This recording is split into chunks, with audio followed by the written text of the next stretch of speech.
A partir de agora, aqui na Brasil Atual, Colibri na Quarentena. Uma conversa com quem está envolvido em trabalhos de cultura e entretenimento em tempo de pandemia. Colibri na Quarentena, um momento para refletir e se reinventar, na música, no teatro, no cinema e em todas as expressões de arte. Olá pessoal, no programa de hoje nós vamos conversar com Marcos Rego, gerente de cultura do Departamento Nacional do SESC, que está fazendo uma convocatória destinando mais de R$587 mil para dar oportunidades à classe artística afetada pela crise do novo coronavírus. O valor será destinado a 470 propostas nas áreas de música, artes cênicas, artes visuais, literatura e patrimônio cultural, além de oficinas, debates e podcasts. No nosso bate-papo, muita música online, em casa, na quarentena. Nós estamos em contato agora com o Rio de Janeiro, nós vamos falar com o Marcos Rego, ele que é gerente de cultura do Departamento Nacional do SESC. Tudo bem, Marcos? Tudo ótimo, é um prazer estar aqui contigo, Colibri. Vai ser um momento especial para a gente falar um pouquinho dessa nossa atividade. E você está aí na quarentena, aí quietinho, numa boa aí. Quarentena, fazendo isolamento social como tem que ser, né? E cuidando de todas as equipes, né, que estão também fazendo a mesma coisa, né? Trabalhando remotamente. Pois é, Marcos, a gente fala aqui que o SESC, a importância do SESC, muito grande para todos os artistas, né? De música popular brasileira, de música independente. Enfim, os projetos que vocês fazem são muito importantes. E agora tem um investimento aí de 587 milhões, mil reais, desculpe, milhões não, R$1.000, né? Para investimento nesse momento, um edital. Explica para nós primeiro o edital, que está todo mundo querendo saber como é que vai funcionar, por favor. Uhum. Acho que a primeira coisa que a gente precisa fazer é só uma pequena correção, porque é uma questão formal, mas que para a gente é importante, né? A gente não está fazendo um edital naquele sentido mais formal dele, né? Onde você tem uma série de regras a cumprir e tudo mais. O que a gente está fazendo é uma convocatória, né? A gente está fazendo um chamamento. A gente está convidando não só a classe artística, mas comunidades tradicionais, mestres das tradições de comunidades tradicionais. A gente está convidando todas essas pessoas a apresentar propostas, a apresentar ideias que possam ser veiculadas através, né, de mídias, uma questão obrigatória para a gente nesse momento, de utilizarmos esses espaços de mídia digital para transmitir e para dar a conhecer aquilo que é possível produzir nesse momento, nesse instante, e com os recursos que são presentes para cada artista, né? Em cada momento desse, aí a gente está sabendo que está todo mundo dentro de casa, é importante estar dentro de casa, é importante estar isolado. Então, a gente trabalhou um pouco essa ideia de, ao invés de fazer um edital com uma série de exigências, né, e de conteúdos já pré-determinados, a gente deixou livre. A gente está fazendo esse chamamento, inclusive, não só para as pessoas que conseguem fazer um projeto, um pré-projetozinho, mas também para aquelas pessoas que têm uma ideia e não conseguem formalizar isso. Então, nesse chamamento também tem ali um tutorial para quem não tem, para quem tem dificuldade ou para quem não tem acesso, né, à escrita, poder também transmitir a partir da fala a ideia que está querendo desenvolver. Beleza, então, do ponto de vista formal, não é um edital, é uma convocatória. E isso, também, como ele é bem amplo, né, a ideia é ajudar até aqueles que não têm aquelas ferramentas para cumprir as formalidades do edital, não é, Marcos? Aí que tem que preencher uma série de quesitos e tal. Às vezes a pessoa do circo, por exemplo, eu não estou falando só do circo, mas de outras áreas, né, que não estão habituadas a fazer, formalizar, porque às vezes precisa até ter um apoio técnico, né, para preencher determinados quesitos importantes do edital formal. Então, ele não funciona assim. É uma convocatória, vocês lançam um tutorial, o sujeito, para aprender a como fazer a proposta, não é isso? E aí vocês têm uma verba, essa verba, esse número mesmo, para ser mais preciso, quanto é? 587.500, é isso? Isso, exatamente. E essa verba, como é que ela é destinada? Então, vocês recebem todos os projetos, analisam, como é que funciona essa coisa? Não tem essa formalidade, mas tem um processo também, né? Você capturou exatamente a ideia da gente. O nosso princípio foi esse. Quando a gente, da noite para o dia, foi pego de surpresa, né? Percebendo que havia uma emergência a se atender. A gente tinha alguns quadros ali, por exemplo, os estados que a gente está falando aqui do Brasil, né? Então, vários estados estão em situações diferentes nesse momento. Alguns com um pouco mais confortável, porque tinha um caixa um pouquinho mais robusto, outros com mais dificuldade, porque essa distribuição financeira do SESC ela é também regional. Então, o Departamento Nacional, o que ele faz é equilibrar essa relação. Então, a gente socorre aos estados que têm um pouco mais de dificuldade e interliga todos eles dentro de uma única ação. A ideia da gente era justamente essa, criar um projeto que fosse nacional e que, por conta desse caráter nacional, ele tivesse obrigatoriamente que estar posto para todas as classes artísticas no Brasil inteiro, não só capitais, como também cidades do interior, porque essa malha do SESC nos permite isso. Então, ao pensar um projeto nacional emergencial, a gente trabalhou com o que a gente mais tem de expertise, né? Já de experiência, que é a ideia de curadoria coletiva.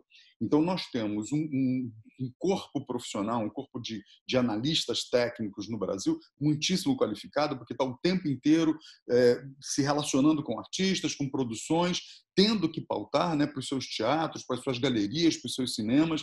Então, a gente tem um grupo de pessoas muito afinadas e todas elas muito comprometidas com esse caráter inclusivo, que é a ideia de que, ainda que nos grandes eixos, né, nas grandes capitais, artistas e produtores já estejam muito acostumados com esse tipo de formalidade, a gente também tem uma margem muito grande de pessoas que produzem coisas lindas, coisas importantíssimas, mas que não têm acesso a essas estruturas. Então, o que a gente pensou foi justamente isso, incluir todas as linguagens artísticas que a gente já trabalha normalmente, além de algumas questões que a gente está começando agora a aprofundar a relação. A gente já fazia antes, mas está aprofundando agora, que é a questão do patrimônio, né, patrimônio cultural e memória social e arte e educação. Então, com essas perspectivas, a gente consegue fazer um grande leque, um grande espectro de possibilidades de pessoas serem incluídas. E aí, o que a gente se deparou logo de cara foi quanto que a gente teria realmente para lidar com isso. A gente, no SESC, optou de cara por uma questão de socorro emergencial, né? Lidar com o programa Mesa Brasil, do SESC, que é um programa de segurança alimentar, e a gente focou ali principalmente as atividades, ou seja, colocar comida no prato de quem precisa imediatamente. Como a gente já tem esse programa, e é um programa de muito sucesso e muito estruturado, o que a gente percebeu foi como é que as outras ações do SESC podem somar a isso, né? Ou seja, o carro-chefe ser essa emergência do alimento, da comida realmente no prato das pessoas, e como é que os outros programas vão se agregando a isso, a educação, o lazer, a cultura, né, a saúde, como é que todos esses programas se alinham para fazer um direcionamento. Bom, visto isso, a gente viu que o orçamento maior, justamente porque a urgência era maior na questão da alimentação, a gente, e teve um outro aspecto que é importante, Colibri, registrar, a gente teve a interrupção do nosso trabalho, de uma maneira geral, né? Não só a questão dos espaços físicos, né, que era imediata e direta, mas também os projetos nacionais, aqueles que dão identidade a tudo isso, como o Projeto Sonora Brasil, que é um projeto de música, de circulação de música, o projeto Palco Giratório, que é o de circulação de teatro, o Arte da Palavra, de literatura, o Arte Sesc, que é o de artes visuais, enfim, todos esses projetos foram interrompidos por questões também óbvias, né, não só do fechamento das unidades, mas também de toda a estrutura social que foi desmontada, como voos e hotéis e tudo mais. Bom, a gente demorou ainda a entender quanto tempo levaria isso, né?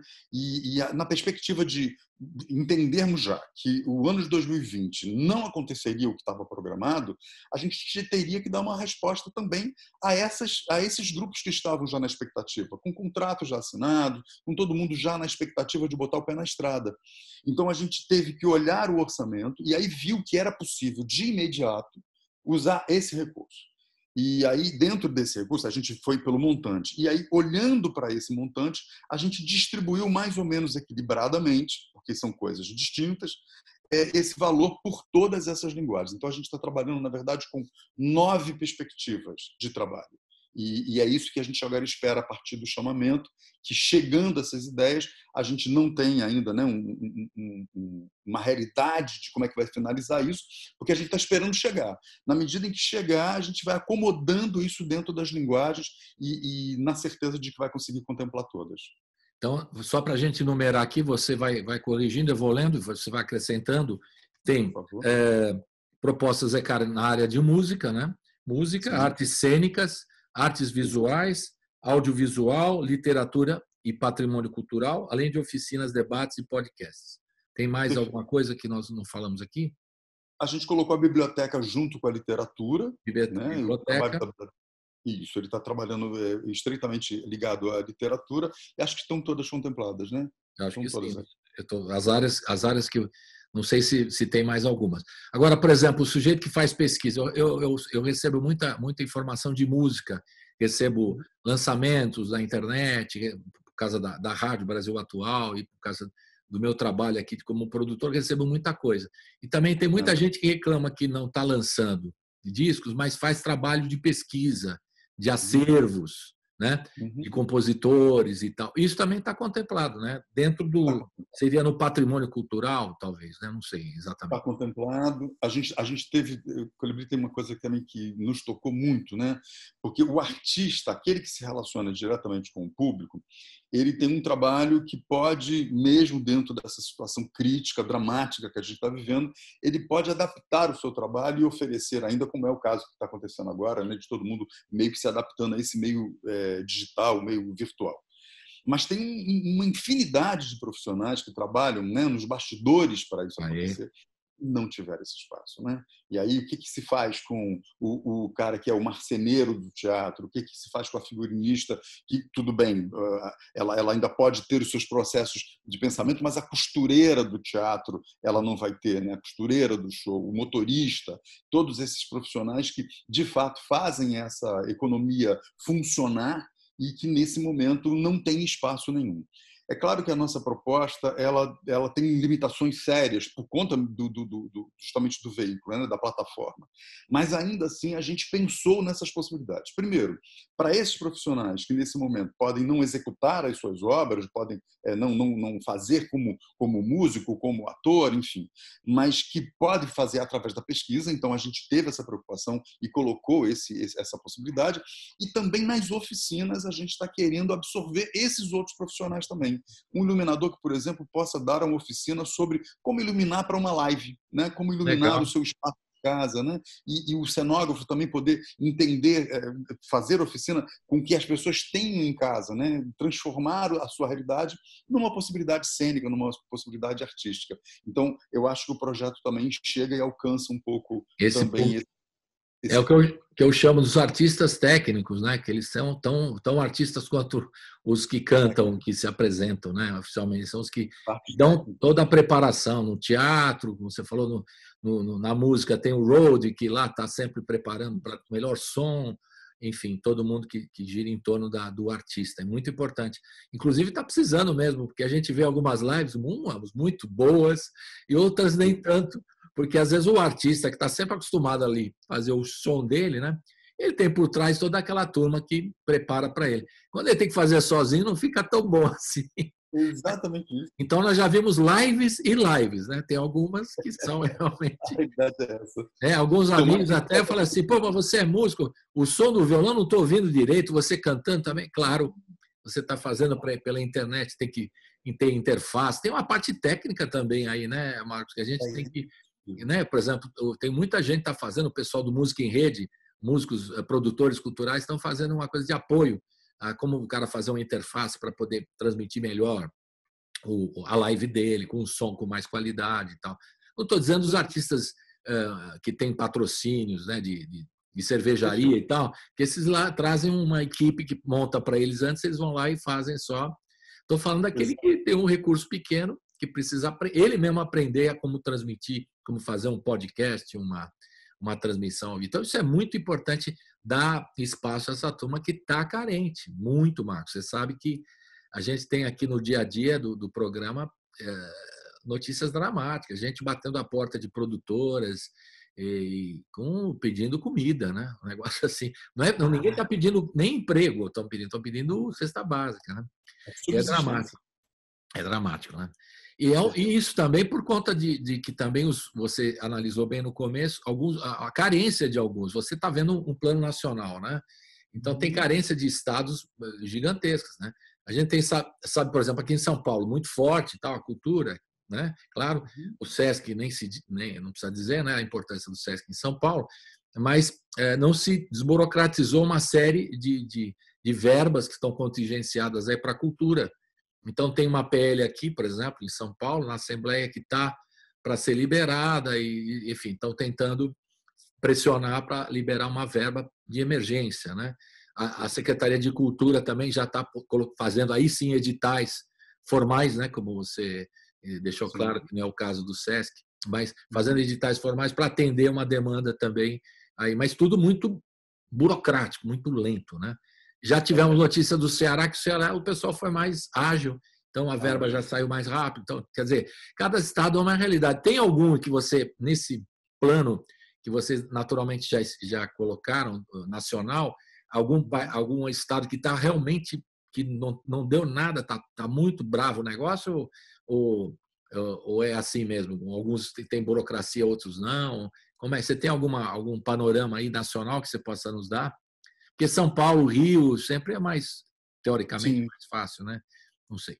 Mesmo nesses que teoricamente são fáceis, a gente está tendo uma dificuldade muito grande, né? É verdade. A gente tem os periféricos, em especial de periferias, mas não só nas periferias, mas os artistas também que têm já naturalmente uma dificuldade muito grande de subsistir, nesse momento está vivendo um drama muito grande. Eu fico mais atento e mais preocupado com a região norte do país, que normalmente já é bastante carente de vários investimentos em vários níveis, né? A gente tem o caso de Roraima, por exemplo, que hoje, por conta da pandemia, já não se fala mais tanto, mas estão lá ainda os refugiados venezuelanos, ainda, né, vivendo naquele mesmo espaço. A gente tem muita coisa particular nos pontos diferentes do país, né? A gente não tem uma realidade única, e essa ausência de uma realidade única, que é muito rica, obviamente, também porque a gente também tem essa pluralidade das construções subjetivas, né, da criação da arte, que é riquíssima no país, mas a pandemia hoje ela veio explicitar, ela veio revelar os abismos que existem entre essas relações, porque mesmo dentro de um único estado, e aí podemos falar de São Paulo ou de Rio, a gente vai entender que as diferenças são brutais, elas são muito acentuadas, mesmo dentro de um estado com riquezas como São Paulo, né? Ou como o Rio. Você vê artistas tendo que se organizar de alguma forma, como aqui no Rio de Janeiro, né? Teve drive-thru de doações de alimentos para formar algumas cestas básicas para dar justamente para esses profissionais que são dos bastidores, né? Esses que, por força do ofício, têm que ser invisíveis para que a arte pule na frente da luz, eles têm que estar invisíveis. E aí, nesse momento, eles se tornam invisíveis também para essa tragédia que está acontecendo, né? Então, eu penso que, nesse momento, o que a gente tem é um quadro de uma extrema desigualdade, que ninguém estava preparado para dar conta disso de fato, ainda que soubéssemos o tempo inteiro dessas desigualdades, mas instituições como o SESC tentam, de alguma forma, jogar alguma luz sobre essa zona sombreada, né? São Paulo, o Danilo, mesmo só tendo que cuidar de São Paulo, ele é um cara comprometido com o país, né? Então, mesmo tendo que cuidar de um estado tão grande, tão populoso como São Paulo, ele continua ligado aos outros diretores dos SESCs nos outros estados, dando apoio, fazendo pontes para justamente amenizar essas diferenças. Agora você falou em Roraima que a situação está brava, eu vou dar uma notícia boa para você. Já na região do Amapá, o nosso querido Dante Ozzetti diz que ele trabalha lá também, o pessoal diz que lá, pelo menos na capital, o pessoal está resolvendo as questões da cultura mais urgentes, assim, que é uma boa notícia também, diante desse momento tão turbulento, dessa pandemia e tudo mais, né? É uma E boa notícia. precisamos dessas boas notícias. Agora, nesse investimento, né, dessa convocatória, ela está distribuído para cada um dos setores, tem uma verba X, ou vocês vão por projetos? Para eu entender um pouquinho melhor. Aliás, eu estou fazendo aqui o papel de todos os artistas, os músicos, a turma toda que participa aqui da rádio, né? Porque todo mundo quer. Eu achei muito legal, mas como é que vai funcionar? Querem mais detalhes, né? Por favor. Perfeito. A gente teve esse valor total e a gente tem todas essas linguagens, todas essas áreas do conhecimento para poder atender.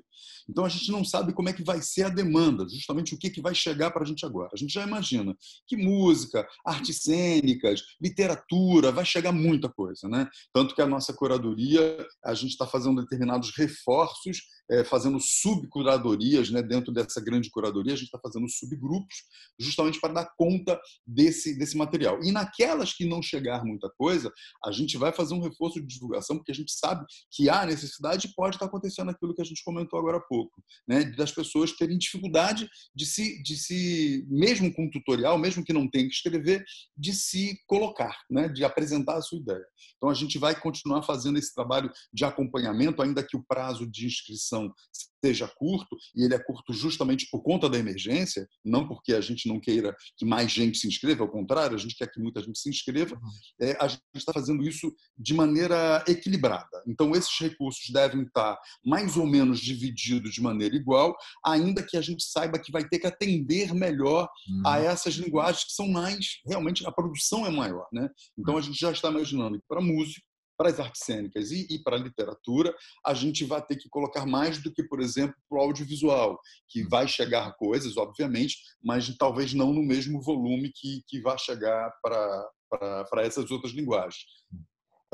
Eu tenho um número aqui, por favor, você corrija, que são 470 propostas, é isso? Vocês estão imaginando esse número ou foi aleatório? Como é que surgiu esse número 470? A gente compôs o orçamento pensando nesse número, né? A gente distribuiu mais ou menos como é que seria isso, e aí chegamos a até 470, porque uma das coisas que a gente espera que aconteça é que artistas também se associem.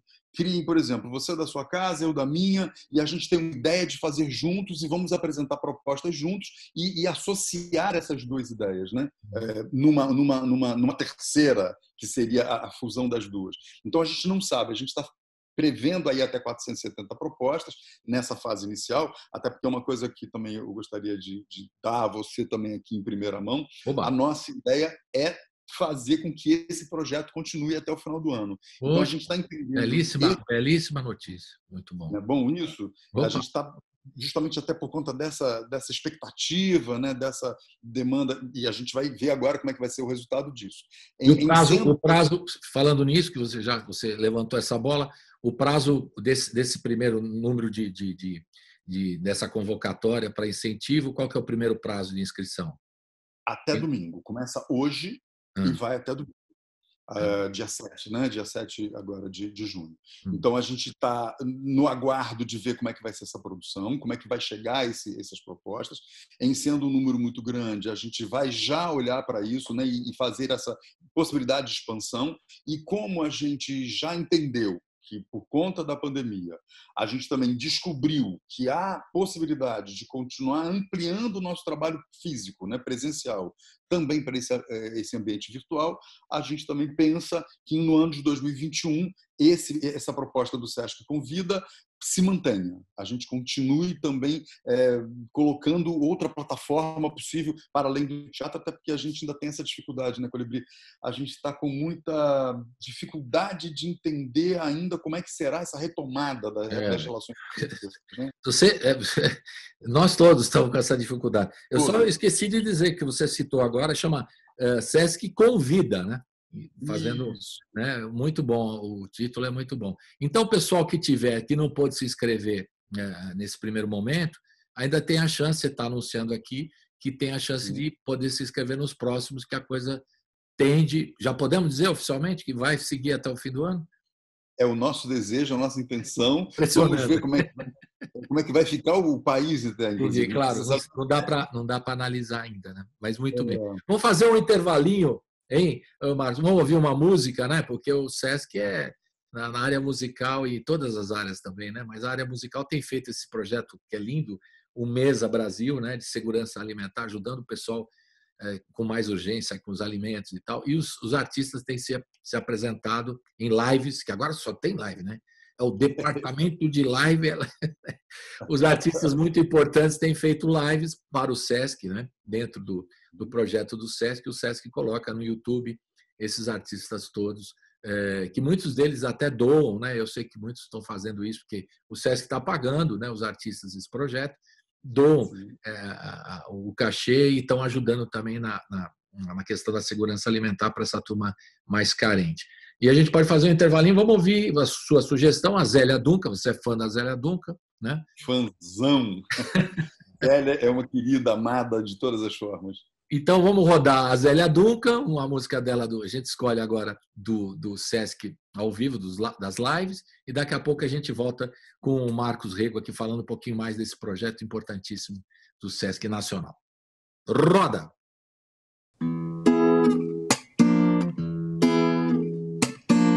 Vou tirar do dicionário a palavra você, vou trocá-la em miúdos, mudar meu vocabulário e no seu lugar vou colocar outro absurdo.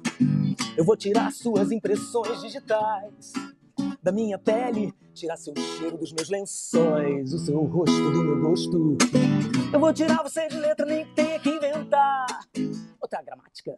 Eu vou tirar você de mim, assim que descobrir com quantos não se faz um sim. Vou tirar o sentimento do meu pensamento, sua imagem e semelhança.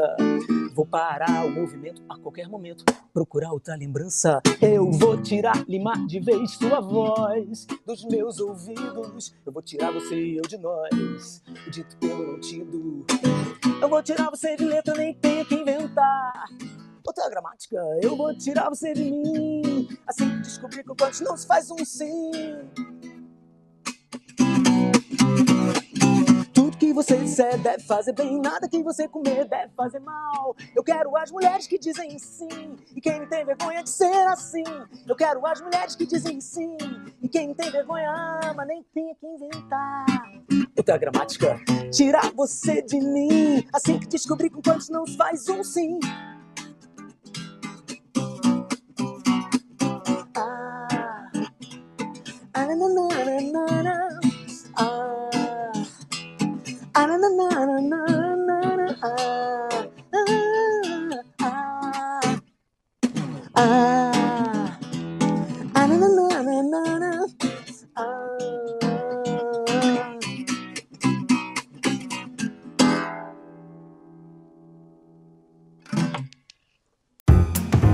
Você está ouvindo Colibri na Quarentena.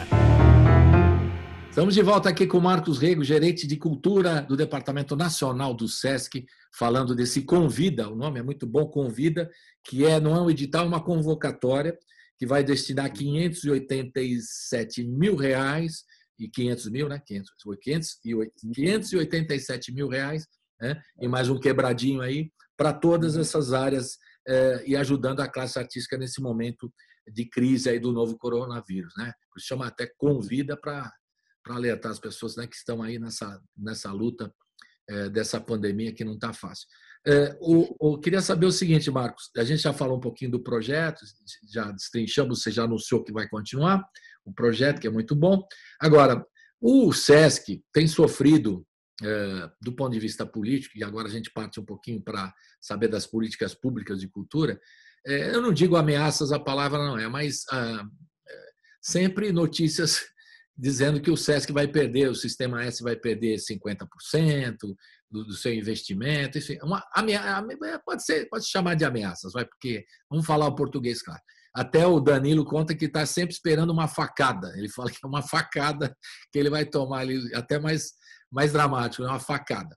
Mas, enfim, são ameaças mesmo, a palavra é essa mesmo, não dá para escolher outra. Que o governo federal diz que é contra a cultura, parece que é um método deles aí desde o princípio, que não fazem nada pela cultura, ameaçam o SESC e tal. E como é que vocês convivem? Vocês que são profissionais aí, diretores, devem discutir todo dia esse assunto, deve ser chato, até a pauta Está na pauta. Todo dia vamos falar disso aí e tal. Eu queria que você desse um panorama para nós sobre como é que vocês estão levando esse momento aí, o SESC de forma nacional. É sempre uma preocupação enorme, Colibri, é uma preocupação permanente. Primeiro porque a gente está falando de uma estrutura montada que o SESC já vai fazer 75 anos de existência. Desses 75 anos, muitas dessas décadas foram dedicadas a montar uma estrutura que possa realmente servir à sociedade. O princípio do SESC é atender ao comerciário de baixa renda, seus dependentes, seus familiares, mas a gente sabe que, em função da carência desse país, a gente não se limita só a esse grupo, que é o grupo prioritário. A gente acaba tendo que atender a todo mundo do seu entorno. O SESC está presente em cidades que normalmente o poder público não consegue chegar. A gente está dentro da floresta amazônica, a gente está dentro do Pantanal, a gente está dentro dos Pampas, a gente tem unidades em todos os lugares. Então, essa rede, como é uma rede que funciona de fato, é uma rede de cooperação técnica de fato entre esses entes federativos, dos estados, a gente tem um frágil equilíbrio justamente por conta dessas naturezas específicas. Então, quando qualquer coisa externa atinge esse trabalho, ele atinge com muita força, porque não existe dinheiro sobrando, não existe gordura. Todos os recursos que vêm do empresariado do comércio, no caso do SESC especificamente, quando esses recursos vêm, eles têm totalmente verba destinada para tudo. Mesmo o Departamento Nacional, que tem um caixa específico, esse caixa específico é para atender aos estados, não é para fazer sobre si. O SESC Nacional não atende o público como os estados atendem, ainda que a gente tenha 3 unidades experimentais, uma na área de educação, uma na área de cultura e uma na área da preservação ambiental. A gente tem todo o nosso foco para atender aos estados. Então, qualquer ameaça que venha desequilibrar esse frágil tecido é para a gente muito preocupante, muito dramático. No caso da cultura especificamente, a gente tem feito esse papel contundente nos estados há anos. E nos últimos 20 anos, particularmente, a gente investiu pesado na construção de espaços físicos, no equipamento desses espaços físicos e na formação de equipe técnica, porque também tem isso, A gente procurou especializar, a gente pega profissional da música para que ele pense a linguagem, para que ele desenvolva a linguagem e forma, e coloca ele dentro de um contexto maior, coloca ele internacionalmente ligado ao que está acontecendo fora do país, para levar o que está do país para fora. Então, imagina como é para a gente, nesse momento agora, pensar que, por conta de uma decisão absolutamente unilateral, você corta 50% dos recursos durante 3 meses e ainda deixa a perspectiva de que isso pode ainda ser pior. A gente não sabe o que vai vir pela frente. E fora isso, neste momento agora, onde a gente está realmente presente em todos os lugares, é a hora de contar com o SESC. É justamente o contrário. Se você quebra as pernas de uma instituição que está lá no meio das pessoas, que está levando alimento, que está levando saúde, que está protegendo essa camada da população mais desassistida, fica muito sem sentido. Era o momento de justamente chegar e dizer assim: SESC, vem aqui, senta na mesa com a gente e diz o que mais a gente pode fazer. Vamos fazer mais. E não fazer menos. Quando você tira os recursos, a gente deixa de atender, e isso é muito sério, isso é muito grave. Porque eu falei aqui dos projetos de lei, estaduais, municipais e tal, e tem uma lei aí que está sendo encaminhada, foi encaminhada para a Câmara no primeiro momento, foi aprovada, e está indo para o Senado, e pode ainda sofrer o veto do presidente Bolsonaro. Então, é uma medida também de emergência, porque a cultura, isso não é nenhuma novidade que a gente está vendo neste governo, ela está sendo abandonada e o descaso é total. Isso é só ver a Secretaria da Cultura, que era um ministério, aí vai rodando secretários de cultura, verbas, por exemplo, contingenciadas do fundo de cinema, por exemplo, que o Ancine está lá com uma verba que não sai, uma verba que está lá para ser liberada para o pessoal do cinema, do fundo de amparo, do audiovisual também não. Então, não tem verba. Então, o pessoal está buscando alternativas a isso. O projeto da Jandira Fegali e tudo mais. E a gente tem uma experiência que isso seja aprovado, mas também pode passar pelo veto do presidente. Então, é mais uma preocupação o pessoal da cultura. Quer dizer, até os políticos da Câmara se manifestaram, né? Aprovaram isso rapidamente, vai para o Senado e tudo mais. Então, é um descaso muito grande, né? Em todas as áreas, não é só da área da cultura especificamente. Parece que é uma perseguição. Eu falei em ameaças, né? Agora eu falo em perseguição, palavras duras, mas é uma perseguição à cultura. Parece que. Por que você acha que acontece isso nesse governo? Eles não se interessam. Como é que você explica, se é que é possível explicar? Colibri, para mim, ainda tem um passo atrás, né, até para pensar sobre isso. Para mim, é completamente incompreensível que os governos, de uma maneira geral, não entendam a importância da economia da cultura, da economia criativa. Exato. Que, né, mexe com milhões de reais, emprega milhares de pessoas. É inacreditável que não se dê o devido respeito e o devido lugar para uma atividade profissional que tem, inclusive, na sua essência, não só a questão, né, de movimentar a questão econômica, mas também de trabalhar com as subjetividades, né, com a saúde mental, com a questão da aprendizagem, de uma pedagogia para o mundo. A gente não consegue compreender, até porque também sabemos, né, dos efeitos, né, de que a arte, quando ativada dentro de uma comunidade, ela desperta e leva para essa comunidade muita reflexão e conhecimento sobre si, né?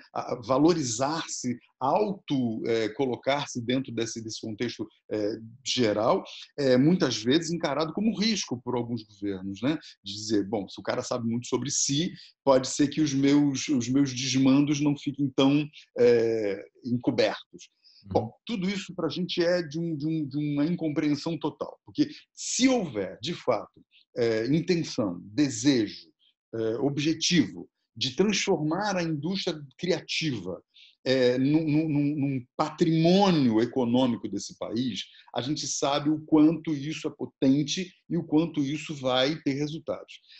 Há pouco tempo, né, um cenário político, social anterior a esse governo, a gente já não estava entendendo, acho que de alguma forma as classes meio que comeram mosca em alguns momentos, porque a gente já não estava entendendo o quanto bizarro eram aqueles ataques loucos, né? De dizer, então há um nu e esse nu tem que ser combatido. E mesmo dentro da arte clássica, aquilo que já era consagrado pelos séculos.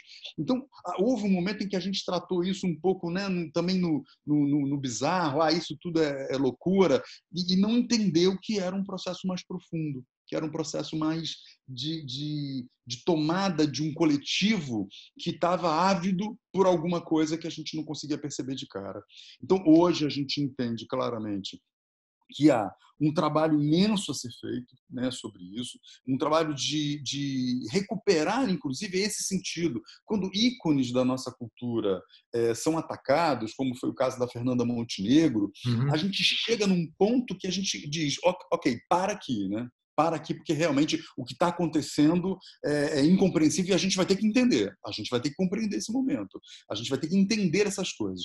Mas também entendo que esse momento agora trágico, né, de tudo de ruim que podia acontecer, está acontecendo agora, ele traz também, junto com tudo isso, uma percepção de que o artista, o produtor cultural, o intelectual de arte, ele não é um inimigo dessa sociedade. Muitíssimo pelo contrário. Ele está trabalhando, ele foi o primeiro a pular, né? Ele foi o primeiro a dizer, eu vou começar a fazer live, eu vou começar a doar o meu trabalho, porque eu sei que as pessoas estão dentro de casa, elas estão isoladas e elas vão ter problemas de depressão, elas vão ter problemas com uma série de coisas. E é a arte que chegou. de imediato, né, rapidamente, dentro da casa de todo mundo. E os artistas não se furtaram a esse lugar, a esse papel, não se colocaram naquele lugar do tipo, então agora, ok, vocês me atacaram, eu também não vou fazer nada. Pelo contrário, né, fomos os primeiros a correr para dentro da casa de todo mundo, mesmo sem recurso, mesmo sem cachê.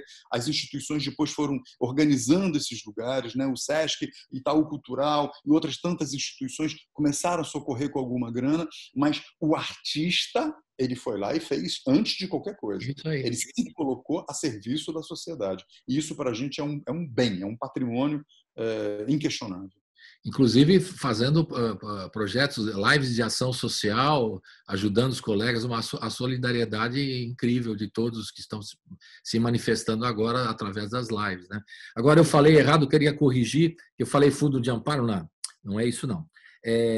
No caso do cinema, que tem uma verba lá muito grande, a Laís Bodansky aqui conosco, que você conhece, da SP Cine aqui de São Paulo, cineasta e tal, ela falou que tem uma verba muito grande. Agora, só para explicar, tem o Fundo Nacional de Cultura e o Fundo Setorial do Audiovisual, não é Fundo de Amparo, Fundo de Amparo, aquele do trabalhador é outro. É o Fundo Setorial do Audiovisual, que tem uma verba lá que está há algum tempo contingenciada já e não se libera. Eles não querem saber de cultura, não querem saber de educação, não vão liberar, e é perseguição mesmo, é obscurantismo, é o que a gente está vendo.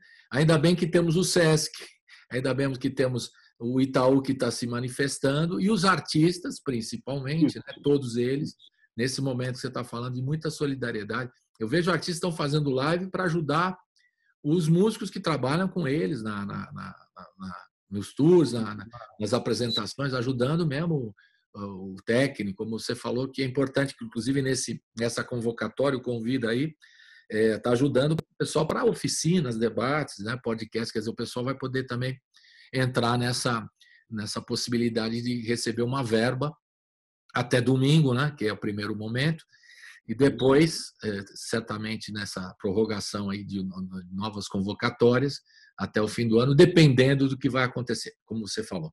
Agora, vamos supor que encaminhe-se, né, para o Senado e se vá bem, e aí não sabemos o que vai pensar a coisa lá que está no poder. E o que você está imaginando, por exemplo, nas conhecidas e bem instaladas equipamentos do Sesc, né? Os equipamentos. Eu estou falando dos teatros, né? Principalmente dos teatros, das salas de exibição do Sesc. Vai ter que ter, a partir do fim, do pós-pandemia, distanciamento. Vocês já estão imaginando em reprogramar isso quando voltar? Ou isso é muito precipitado agora? Porque tem as experiências da Europa, né? Que estão começando a serem apresentadas. Tem uma na França, por exemplo, que fizeram um show ao vivo e as pessoas no parque isoladas, né, devidamente isoladas. Tem outras sugestões aí, cinema drive-in, tem várias coisas aí rolando. Vocês estão pensando em alguma coisa? Eu estou falando dos equipamentos do Sesc nacionais, né, para como vocês vão fazer, no caso dos teatros especificamente? Nós estamos, nesse momento, reunidos para formular um protocolo de reabertura, né? E nesse protocolo a gente está olhando muito atentamente para as questões sanitárias, de como é que a gente faz com que as coisas funcionem bem. Primeiro, porque os equipamentos não funcionam isoladamente, né? As unidades do Sesc se inserem com todas as possibilidades. Você tem da piscina ao consultório odontológico, ao teatro e à sala de aula, né? Então, a gente tem essa complexidade para dar conta, e é essa a nossa riqueza. E não é só teatro, é isso que você está falando, é claro. Exatamente. Então, para você chegar ao teatro especificamente, você tem uma série de outros espaços a percorrer. Então, tudo está interligado. Mas a gente entende claramente, óbvio, que essas salas fechadas, onde as pessoas vão se reunir num espaço fechado, elas vão exigir muito mais atenção. Então, claro que estamos aprendendo, como você colocou, estamos aprendendo com esses países que já estão vivendo esse momento de reabertura, mas a gente vai tomar todos os cuidados para isso. Primeiro que a gente tem dois aspectos. O primeiro é o do público. né? Como é que as pessoas vão frequentar isso? Mas também tem o segundo, que é dos profissionais. Como é que a gente vai conviver também nos bastidores, né? A minha área de origem é o teatro, e uma das coisas que a gente mais tem discutido no teatro é isso. Como é que se lida, como é que é o fenômeno teatral? Ele exige, basicamente, que essas relações humanas de intensidades, de crise, né, ocorram no contato. O beijo, o abraço, a bofetada, enfim, o contato físico para a gente é fundamental. Então, todos estão, nesse momento, muito atentos e já ensaiando algum tipo de reflexão. Eu também dou aula numa escola de teatro, de formação de profissionais. A gente entende que aquele ambiente de formação também vai passar por uma transformação muito grande, e é esse mesmo ambiente que o SESC vive também no Brasil inteiro. Então, esse protocolo hoje, ele tenta dar respostas imediatas, com as questões mais diretas, como a higienização dos espaços, a separação dos espaços. Eu recebi uma foto do Berlin Ensemble, que é um teatro que pertenceu ao Brecht, ao grupo do Brecht, né, na Alemanha, e eles lá optaram por retirar das poltronas. Então, é uma imagem muito dura. É muito impressionante. Já outros teatros colocaram a fita zebrada para impedir que as pessoas ocupem aqueles assentos. Então, são vários modelos.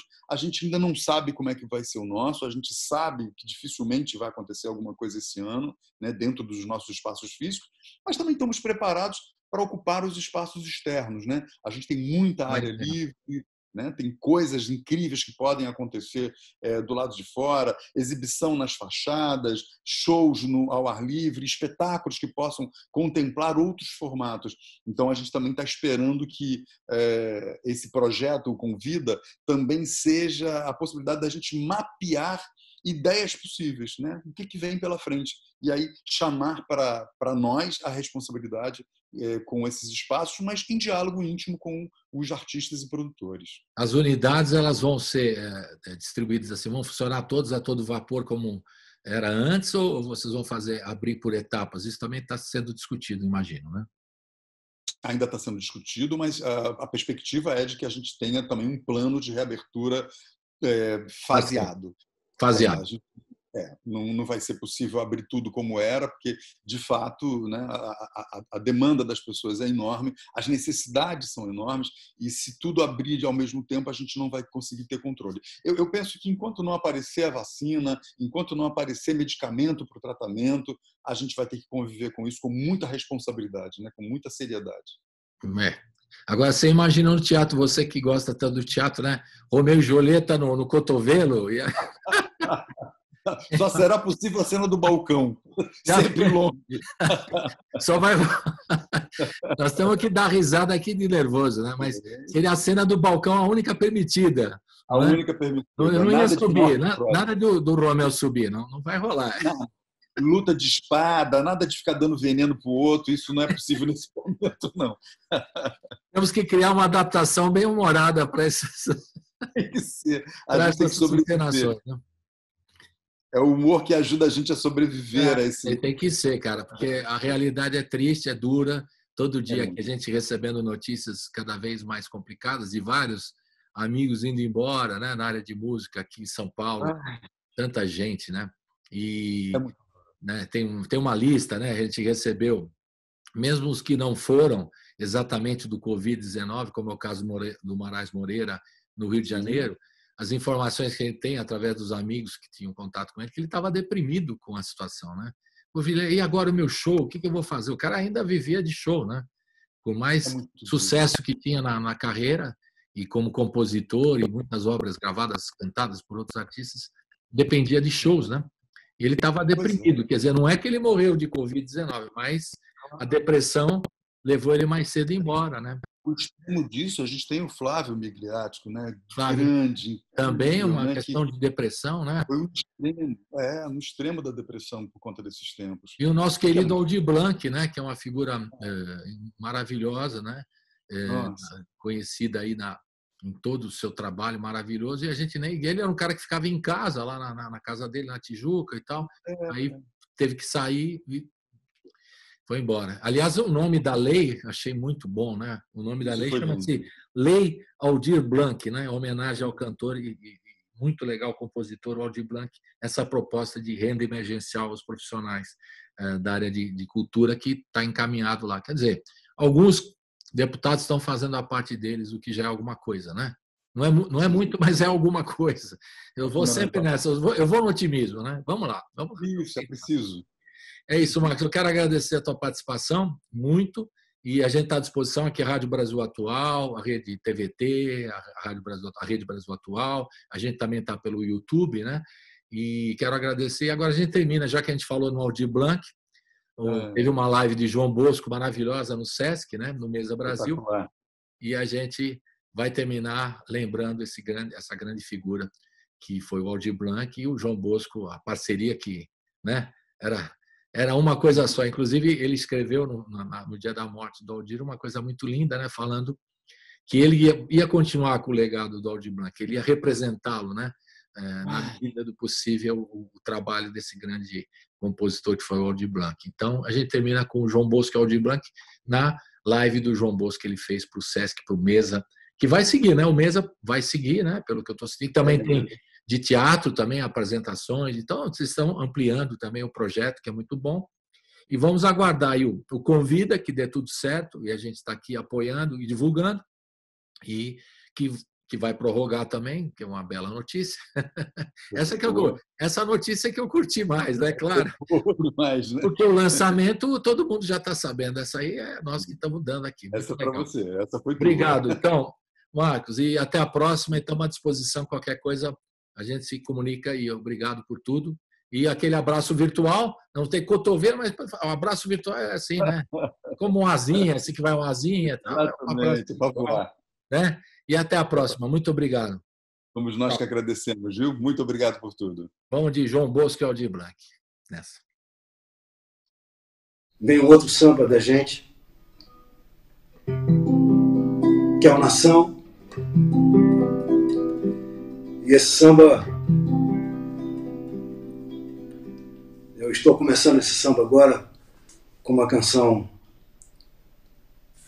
de dois compositores de um grupo da Bahia chamado Tincoãs, que começaram junto comigo ali por volta de 72, 73. Matheus e Dadinho fizeram uma canção chamada Cordeiro de Nanã. E como nosso samba Nação começa dizendo, Dorival Caymmi falou para o Chu, com Silas estou em boa companhia, então o Aldir e eu tivemos nesse samba a intenção de aproximar a Bahia e o Rio, que tem sempre que andar juntos, e essa afinidade está principalmente na música popular. Então, Cordeiro de Nanã e Nação, que fazem parte, inclusive, desse DVD que a gente está lançando proximamente, que se chama Abricó de Macaco. Então vamos lá.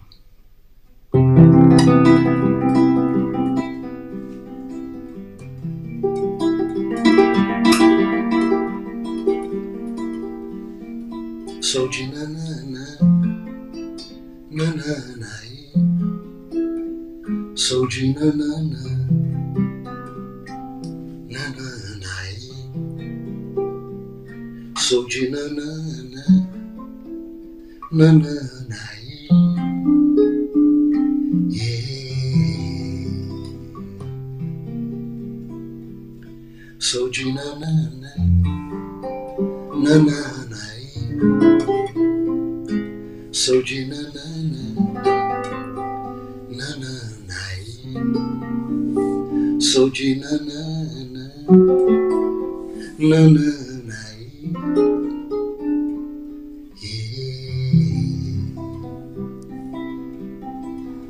Vou pra Bahia, vou ver vapor correr no mar, no mar, no mar, no mar, no mar, no mar, no mar, no mar, no mar.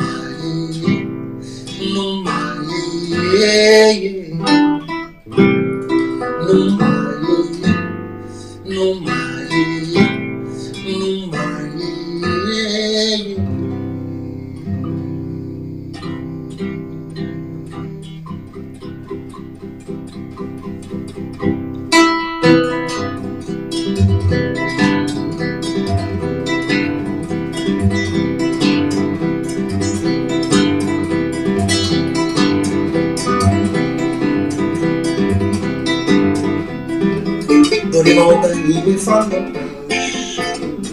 o senhor estou igual a companhia, o céu abraça a terra de Sabuí na Bahia. Dorival Caymmi me falou: o senhor estou igual a companhia, o céu abraça a terra de Sabuí.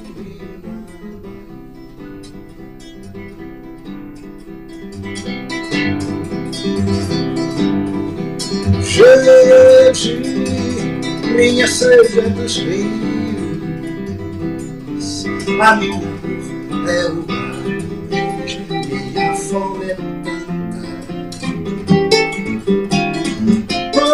tanta flor, irmã da bandeira, a minha sina é verde amarelo, feito a bananeira. Oh, cobre espelho esmeralda, no berço esplêndido, a floresta em grauda, mancha dourada, la barragua sete, que de chama, obra de ferro, o chumaré, homem e mulher na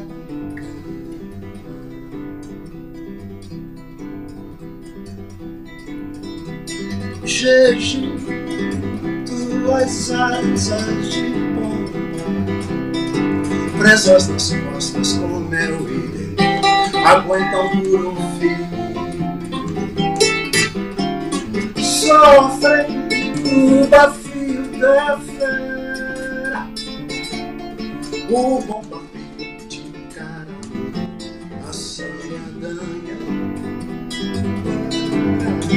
Jeju, tua boca do lixo, escarro o sangue de outra morte no canal do Mangue. O Irapuru dorme cinzas, chama arrebenta a luza, o chumaré dança em teu mar de lama. Dorival Caymmi falou: o quê? O quê? Você gostou de boa companhia, o céu abraça a terra de Sabuí na Bahia. Dorival Caymmi falou para o chão: você gostou de boa companhia, o céu abraça a terra de Sabuí na Bahia. Dorival Caymmi falou para o chão: você gostou de boa companhia, o céu abraça a terra de Sabuí na Bahia.